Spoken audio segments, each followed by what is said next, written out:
नाजरीन, मैं हूं कुर्बान Bloch.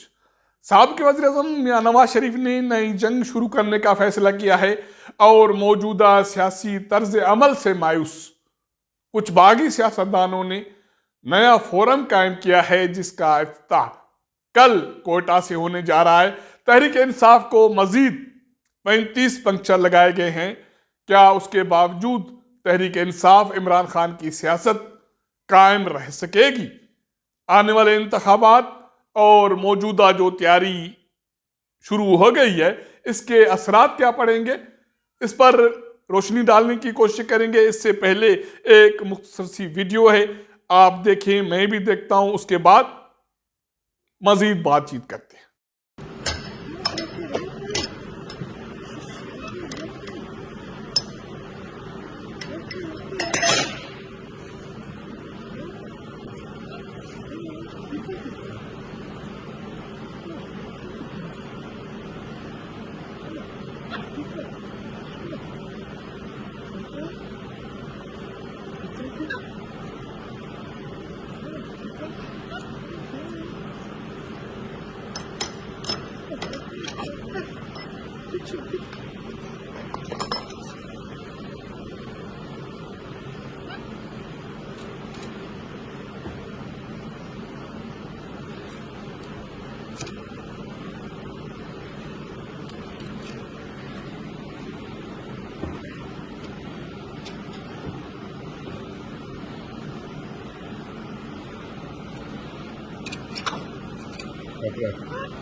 Die boot in zit.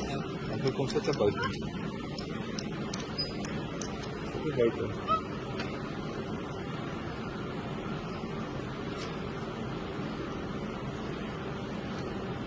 Kijk, dat komt los. Dat komt los.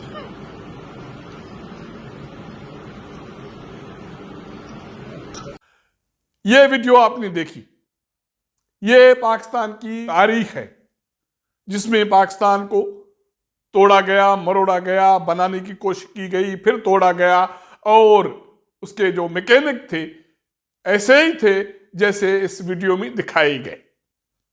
Pakistan अभी भी इसी मरहले से, अमल से गुजर रहा है। तजुर्बात हो रही हैं, कभी जिहाद के नाम पर, कभी मजहब के नाम पर, कभी सियासत और जमहूरियत के नाम पर, कभी मार्शल लॉ के जरिए पाकिस्तान पर वार किए गए। उसके बावजूद पाकिस्तानी कौम अभी भी सरवाइव कर रही है, और अब मेरे ख्याल में वो मरहला आन पहुंचा है कि जो सारे स्टेक होल्डर्स हैं, अगर वो अभी भी मिलकर ना बैठे तो पाकिस्तान की सर्वाइवल का सवाल निशानियां बन जाएगा। अब सऊदी अरब, बिरादर इस्लामी मुल्क, पिछले 75 साल पाकिस्तान की मदद भी करता रहा, उसको इस्तेमाल भी करता रहा, लेकिन अब कहता है कि पाकिस्तान की मदद करेंगे, वो सरमायाकारी हो या माली मदद, लेकिन अब गैर मशरूत नहीं होगा। हम अपने अवाम से टैक्स लेते हैं और अब ये मुफ्त का मामला नहीं चलेगा। पाकिस्तान को बेहतरी लानी पड़ेगी और माली और इंतजामी इस्लाहात लाने पड़ेंगे, वरना हम पाकिस्तान की मदद नहीं करेंगे। ये वजीर खजाना सऊदी अरब का बयान है, जो मेरे ख्याल में ये इंडिकेशन है कि IMF, दुनिया के बाकी मालियाती इदारे पाकिस्तान के लिए क्या सोच रहे हैं। अब सऊदी अरब भी उसी डगर पर चलने लगा है, क्योंकि लोग थक गए हैं। आप भीख भी मांगेंगे और ऐयाशी भी करेंगे और अपना जो तर्ज अमल है, तर्ज जिंदगी है, उसको तब्दील करने के लिए तैयार भी नहीं होंगे, तो फिर बेहतरी के इम्कानात कैसे मुमकिन है। इस वीडियो में जो कुछ दिखाया गया, मेरे ख्याल में पाकिस्तान की तारीख उससे मुख्तलिफ बिल्कुल नहीं है। लेकिन अब जिस घड़ी पर हम पहुंचे हैं उसमें मुख्तलिफ फैसले होने जा रहे हैं। अब साबिक़ वज़ीर-ए-आज़म मियां नवाज शरीफ लंदन में मौजूद है। कल उसकी क़यादत में अहम इजलास हुआ। उसकी बेटी मरियम नवाज वहाँ मौजूद हैं, जो अब 29 जनवरी को वतन वापस आ रही हैं और उसको जिम्मेदारी ये दे दी गई है कि वो पार्टी को मुतहरिक करे और उसकी नई सिर इंतजामकारी करे। राना सनाउल्लाह मुस्लिम लीग नून पंजाब के सदर हैं, वो उसको लेने लंदन खुद गए हैं। वहाँ जो इजलास हुआ है उसमें फैसला मियां नवाज शरीफ ने जो किया उसका ऐलान उन्होंने मीडिया में किया। उन्होंने पाकिस्तान की जो भी मौजूदा सूरत हाल है, खराबी है, उसके लिए 5 लोगों को जिम्मेदार करार दे दिया। उसमें से 3 साबिक जनरल्स हैं और 2 साबिक जजेस हैं। लेकिन मेरे ख्याल में 1-2 और किरदार हैं जिनको वो या तो जानबूझकर नजरअंदाज कर गए हैं या भूल गए हैं। अब मियां नवाज शरीफ कहते हैं कि इन जनरल्स ने, जिसमें साबिक army chief general Qamar Javed Bajwa है, ISI के साबिक सरबरा जनरल फैज हैं और बाकी 3 किरदार और हैं, उन्होंने जानबूझकर पाकिस्तान का सत्यानाश किया, उसको तबाह बर्बाद किया। अब उनसे हिसाब लेने का वक्त आ गया है और पाकिस्तान की बहाली जरूरी हो गई है, वो हम ही करेंगे। यह बात मियां नवाज शरीफ तकरीबन 10 माह के बाद कर रहे हैं। इससे पहले जब PTM इमरान खान के खिलाफ तहरीक चला रही थी तो मियां नवाज शरीफ का जो बयान था वो वोट को इज्जत का था।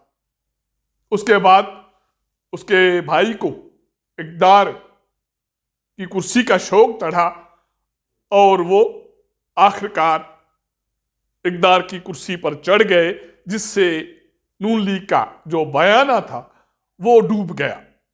अब मियां नवाज शरीफ कहते हैं कि मैं इसी बयाने की बुनियाद पर सियासत को उरूज पर लाऊंगा। तो सवाल ये उठता है कि क्या अब ये मुमकिन है?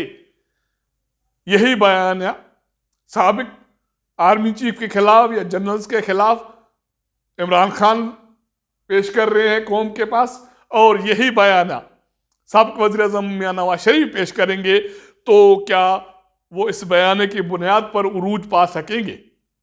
क्योंकि माजी में भी यही कुछ होता रहा। जनरल्स ने, साबिक जनरल्स ने पाकिस्तान के साथ जो कुछ किया, उनमें से तकरीबन किसी के साथ भी हिसाब किताब नहीं हुआ। जनरल मुशर्रफ हो, उसको सजा आती है लेकिन उस पर अमल दरामद नहीं होता। तो क्या साबिक वज़ीर-ए-आज़म मियां नवाज शरीफ वतन वापस आएंगे और साबिक जनरल्स को सजा देंगे? उनका एहतसाब होगा। अगर ऐसा नहीं होता तो पाकिस्तान की सूरत हाल ऐसी होगी जैसे पिछले वीडियो में मैंने दिखाई। अब दूसरा जो नुक्ता है पाकिस्तान में, वो ये है कि मौजूदा सियासत से मायूस या तर्ज सियासत से मायूस कुछ सियासतदान एक फोरम पर इकट्ठे हुए हैं। उनमें से फिलहाल 5 से 6 लोग मंजर पर आ गए हैं। उसमें मुस्लिम लीग नून के सीनियर नायब सदर और साबिक वज़ीर-ए-आज़म मियां शाहिद खाकान अब्बासी शामिल है और पाकिस्तान पीपल्स पार्टी से अलहदा होने वाले सेनेटर मुस्तफ़ा नवाज खोखर शामिल हैं और इसके अलावा साबिक वज़ीर ख़जाना मुफ्ता इस्माइल शामिल हैं। पाकिस्तान पीपल्स पार्टी से ताल्लुक़ रखने वाले लश्करी रईसानी शामिल हैं और इसके अलावा ख्वाजा मोहम्मद होती और मीर हुमायूं खान इस फोरम में शामिल हैं। इस फोरम का फिलहाल उनके मुताबिक मकसद ये है कि पाकिस्तान में सियासत डूब गई है, तबाह बर्बाद हो गई है, मईशत भी डूबने जा रही है। उनका दावा यह है कि हम कौम को ये बताएंगे कि पाकिस्तान के साथ ये हशर नशर किसने किया और इसका मदावा क्या है, इसका हल क्या है। री इमर्जिंग पाकिस्तान इस फोरम का नाम है। इसका पहला सेमिनार कल कोयटा में होने जा रहा है। शायद खाकान अब्बासी उसमें शिरकत करेंगे, स्पीच करेंगे, और बाकी जो मुकर्रीन हैं, कुछ सहाफ़ी हैं, कुछ दानशूर हैं, कुछ इंसानी हुकूक के लोग हैं, इस सेमिनार को खिताब करेंगे। और मेरे ख्याल में पाकिस्तान की माजी करीब में एक पहला फोरम है जो गैर मुतनाज़ फोरम सामने आ रहा है। अब देखना यह है कि ये लोग जो मौजूदा सियासी तर्ज से मायूस हैं और उनका ये कहना है कि हम पाकिस्तान को, पाकिस्तानी आवाम को हक़ाइक़ पेश करेंगे, तो देखना यह है कि ये वाकई उन हकीकी किरदारों के मुंह से वो नकाब उतारेंगे जो पाकिस्तान की बर्बादी, तबाही का जिम्मेदार हैं, जिन्होंने सियासत को डुबोया है और मईशत को डुबोया है। अगर ऐसा हो जाता है तो मेरे ख्याल में ये पाकिस्तान के लिए नई रोशनी की किरण होगी। मेरे ख्याल में ये शुरुआत है, ये फोरम री इमेजिंग पाकिस्तान। इसके मुल्क भर में 4 अहम सेमिनार होने जा रहे हैं। पहला कल कोयटा में होने जा रहा है, उसके बाद पेशावर में होगा, उसके बाद कराची में होने जा रहा है, उसके बाद एक आखिरी सेमिनार लाहौर में होगा। तो क्या ये लोग जिनका मैंने जिक्र किया, जो निशानदेही की, वाकई इस फोरम पर यहाँ तक महदूद रहेंगे, या वाकई जो बातें हो रही हैं कि पाकिस्तान में एक नया सियासी फोरम या सियासी जमात वजूद में आने जा रही है, जिसमें वो लोग शामिल होंगे जो मौजूदा सियासत से मायूस हैं, जिनका यह कहना है कि मौजूदा सियासी जमातें तकरीबन मुकम्मल तौर पर एस्टेब्लिशमेंट के सामने सरेंडर कर चुकी हैं। इनसे पाकिस्तान के मसाइल का हल मुमकिन नहीं है, तो हम इनकलाब लाएंगे। अब देखना यह है कि वाकई पाकिस्तान में ये मुमकिन है कि कुछ सियासतदान खड़े हो जाएं और वो अपने बलबूते पर, अपने पांव पर खड़े हों और सियासत करें और पाकिस्तान को मौजूदा सूरत हाल से निजात दिलाएं। तीसरा नुक्ता, अहम नुक्ता, इमरान खान की सियासत। इमरान खान की सियासत मुश्किल मरहले में है, लेकिन उसके बावजूद जो अहम बात है वो ये है कि वो पीछे हटने के लिए तैयार नहीं है। उन्होंने पंजाब असेंबली तहलील कर दी, KPK असेंबली तहलील हो गई, कौमी असेंबली में उनके 81 जो अरकान हैं उनके इस्तीफाएं मंजूर हो गई हैं। बाकी तहरीक इंसाफ के तकरीबन 50 के करीब लोग हैं जो अभी भी कौमी असेंबली में मौजूद हैं, और ये कहा जा रहा है कि पीर को मजीद तहरीक इंसाफ को 35 से 30 पंक्चर लगाए जाएंगे ताकि कौमी असेंबली में अपोजिशन लीडर राजा रियाज और PSC चेयरमैन नूर आलम के जो ओहदे हैं उनको महफूज रखा जाए। ना सिर्फ महफूज रखा जाए, लेकिन जब भी मौजूदा असेंबली अपना तेनूर मुकम्मल करेगी, निगरान हुकूमत के क़याम का मरहला होगा, तो वज़ीर-ए-आज़म शहबाज शरीफ और मौजूदा अपोजिशन लीडर राजा रियाज मुशावरत से निगरान वज़ीर आला मुकर्रर करेंगे और निगरान काबीना मुकर्रर करेंगे। तो सवाल ये उठता है कि क्या मुल्क के मौजूदा जो सियासी जमातें हैं, ओहदेदार हैं, संजीदा लोग हैं, वज़ीर-ए-आज़म शहबाज शरीफ के राजा रियाज के साथ मुशावरत की रोशनी में तैनात करदा वज़ीर आला पर या निगरान काबीना पर एतमाद करेंगे। अब तक के लिए इतना। अगर हमारा ये व्लॉग आपको पसंद आए तो अपने दोस्तों के साथ ज़रूर शेयर कीजिएगा, अपना फीडबैक दीजिएगा। आपके साथ मुलाकात करेंगे अगले प्रोग्राम में, तब तक इजाज़त दीजिएगा। अल्लाह हाफ़िज़।